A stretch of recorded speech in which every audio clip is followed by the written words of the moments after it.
So in this video we're going to take a look at how we can create a parametric door object. So I'm going to come over to my create panel and I'm going to make sure that I have the doors menu selected, and I'm going to choose the pivot door option. So into my viewport I'm going to click and drag out the width of my door. Then I'm going to release the mouse to set the depth of the door. Once I click to set the depth, I can drag out the height, and we can see here the door being added.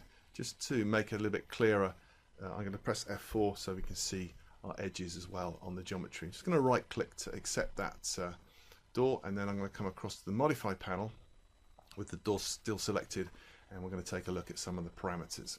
So I can adjust the height and the width and the depth of my door. That's pretty straightforward, so I can adjust those parameters quite easily. I can also open my door and specify an angle to open this from.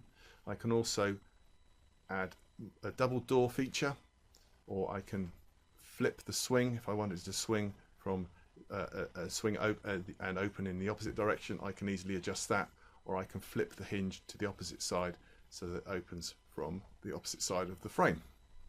If we come down to the leaf parameters, I can adjust the leaf parameters by changing the thickness. I can adjust the top rail and the side rail distances. I can even add additional horizontal panels and vertical panels, and I can adjust the muntin width as well by adjusting this value here. So I'm creating these kind of thicker muntins, this dividing area between the panels. I can also come down to switch off my panels, or I can add glass panels or a beveled solid panel, and I can adjust the various parameters to achieve the particular bevel that I like. Maybe I want to add an additional vertical panel in there to kind of create this sort of Georgian door effect. So those are the parameters. I have full control over the frame size, the door leaf size, and any feature, any beveled feature that I want to add inside of the door leaf itself as well. All parametric, all fully adjustable, and a really nice way to add a simple pivoted door into your scene.